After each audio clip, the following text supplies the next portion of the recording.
Hello, and welcome to Horrific Tales. In this show, we celebrate the creations of independent authors and aspiring writers. Please like, subscribe, and share these episodes so we can help our talented friends gain as much exposure as possible. We would also appreciate it if you could support these artists on their individual platforms and by purchasing their works. Details on how to do this are in the episode description. Today's Horrific Tale is a published piece submitted to us by the wonderful Verona Jones. Come join us now as we present to you Bastet.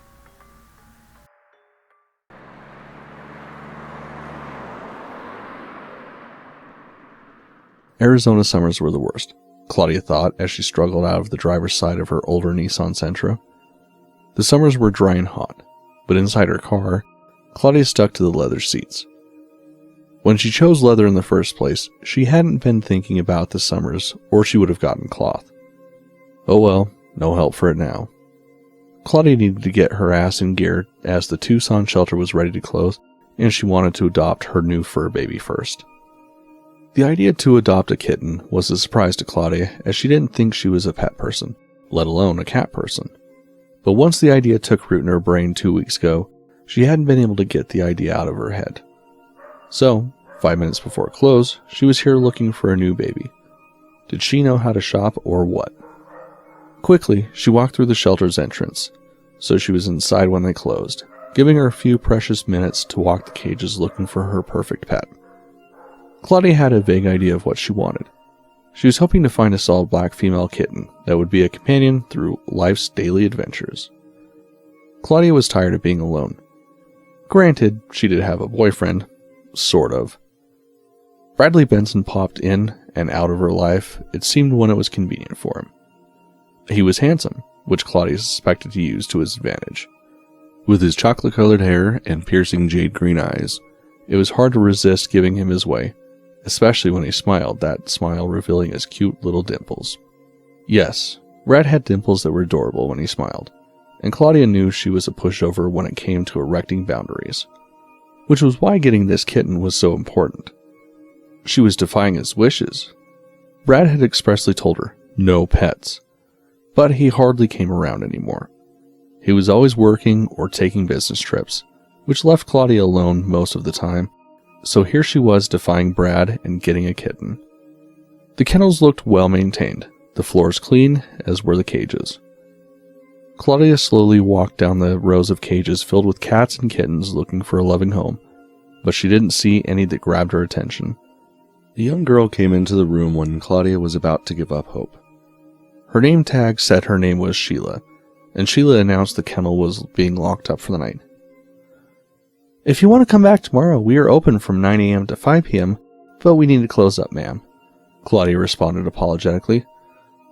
I'm sorry to keep you from closing. I was hoping to find a companion as my boyfriend, Brad, is out of town for a week, and it gets lonely when he's away. No worries, ma'am.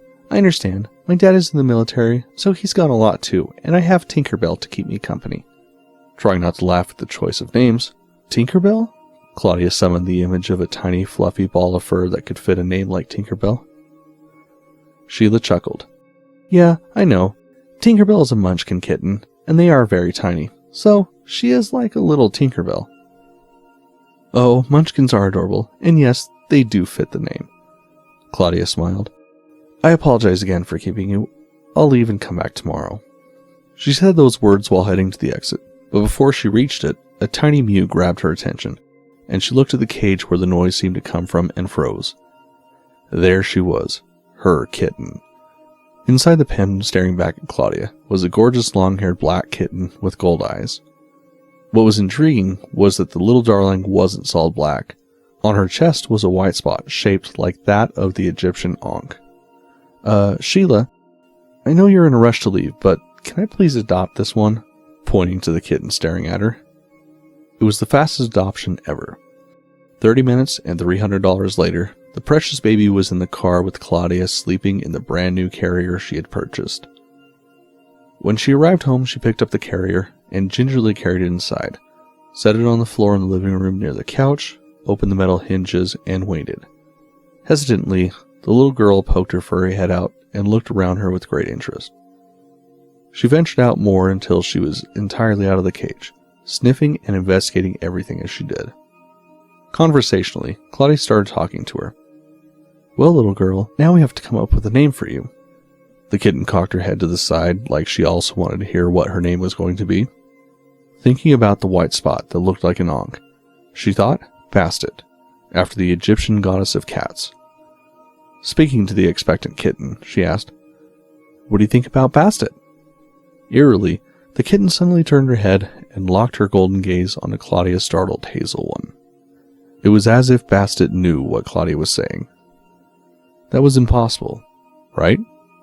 Yet the steady look from the kitten suggested otherwise, and Claudia felt a chill slither down her spine.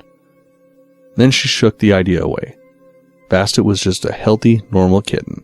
Nothing supernatural about her at all. Well, Bastet, welcome to your new home.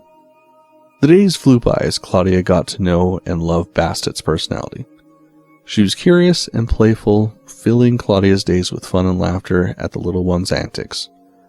Just 10 days later, though, Brad came home, bringing dark clouds and rain that matched the Arizona weather perfectly. I told you no pets, was his welcome home statement. Brad walked in the door without a smile or cheery welcome, just his immediate displeasure about Bastet. Not in the mood to put up with his churlishness, she responded, Well, hello to you too. Did you have a good trip? He waved away her flippant response. I meant it, Claudia. No pets. You're going to have to take that thing back to where you got it from. Claudia glanced over at Bastet, who was unusually quiet, watching their argument. The kitten was strangely still. She looked back at Brad. No, I am not taking Bastet back. You travel a lot and are rarely home. She keeps me from being lonely and is a great company. They were arguing in the living room when Brad turned toward the hallway and started walking towards the stairs leading to the bedroom. I'm not discussing this anymore. That animal goes back tomorrow. End of story. Bastet had moved to sit in front of the hallway mirror, watching Brad leave the room. Claudia had opened her mouth to continue the fight when a bolt of lightning came through the open window. A brilliant white flash that slammed into Brad, flinging him across the hall into the kitchen. Claudia screamed and ran over to where he lay still. Pulling out her cell phone, she shakily dialed 911, and in near hysteria told the emergency agent what happened. Afterward, while turning Brad onto his back, she saw the red mark where the bolt entered. She was surprised to see that there were no burns, just a red mark on his chest and a matching one on his back. She started mouth-to-mouth, then CPR. It seemed like forever before the EMTs arrived, but Claudia knew it had only been minutes.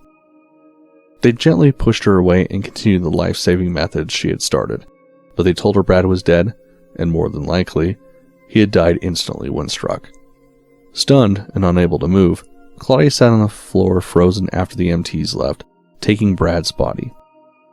Bastet had crawled onto her lap like she was trying to comfort Claudia, and she cuddled the small body huddled in her lap, tentatively petting the furry head. Raising Bastet's head so she could look into the golden eyes staring intently back, Claudia whispered, You were just a normal cat, right? When the lightning had streaked across the living room to strike Brad, it lit up the hallway briefly. The brilliant light, just for an instant, revealed a woman standing behind Bastet in the mirror. A raven-haired woman, dressed in ancient Egyptian clothing, staring back at Claudia with glowing golden eyes.